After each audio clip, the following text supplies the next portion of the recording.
Satnam, everyone. Coming to you today with a bit of a hard lesson that I've been learning about loss and regret. And there's just some things I just wanted to leave here for contemplation, and anyone that is dealing with that, in the hopes that what I've experienced and noticed can serve others. So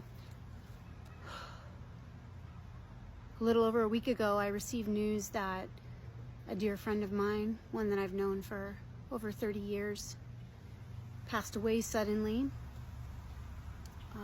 And I was just completely shaken.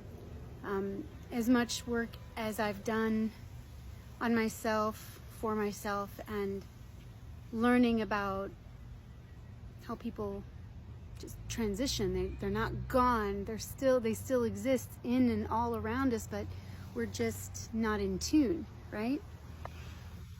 To that frequency. Some of us are. I'm still not. But I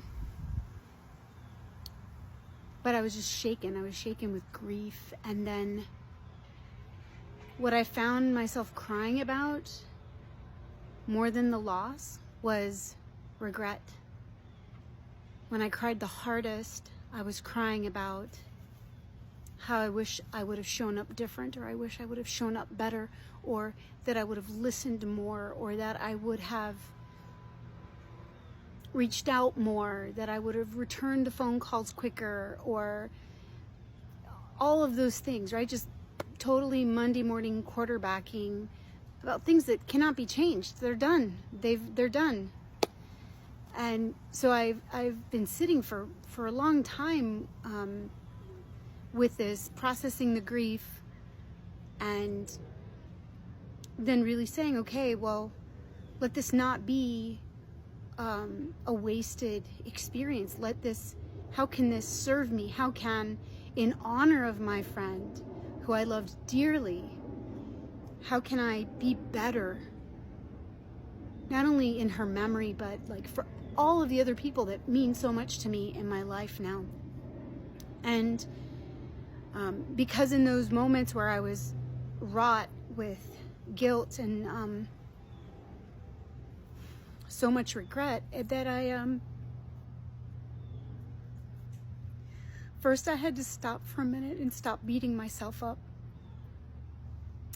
And because you come up with all these things. Oh, I was just too busy, or I was prioritizing myself, or I'll call her next week, because we always assume these people that we love are always going to be there. And so, number one, at least let your reflection be productive, okay? And in productive, I don't mean in like a do, but I mean that it serves you in some way, that this reflection on what you wish you would have done differently is a lesson that can be served moving forward, not to continue to beat yourself up. So looking at that, looking at how you could have done better, and then doing better. And what I realized is that I could have listened better. I could have asked some questions. Sometimes we're just caught up in like the mundane, that sometimes we don't stop to say, how are you? How are you doing? How can I help you? What do you need? That kind of thing, right? And so that's just something that I just wanted to offer you all. And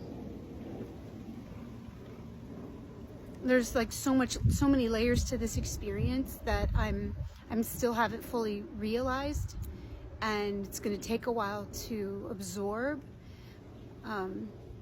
because this loss was so close to me and so important in my life. And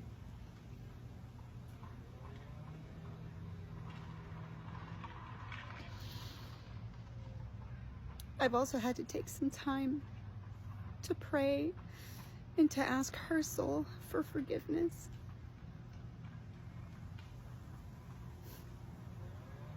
I know she knows that I loved her. I just don't know if she knows how much. And sometimes the silence or my delay in getting back to her wasn't because she wasn't important to me. And so I've done a lot of that too. And so when we all learn and we, every time we know better, we do better, right? And that's why it's so important to take these experiences and understand what the lesson is, so that moving forward, we can elevate our energy, elevate our vibration, and come from a much more loving, present place. And that is my intention and my way that I'm going to be able to serve her moving forward in my life. I hope this information and this share is beneficial to you in some way. And I'll also share a screenshot of a mantra or a prayer that you can recite that might help you to reconcile any regret that you have, either about what you wish you would have done, even if it's not related to a loss or losing someone, but maybe the way you showed up in a relationship or showed up in a friendship, or something that you want to forgive yourself for. So I'll add that here to the end of this video, and I wish you so much love. Be well.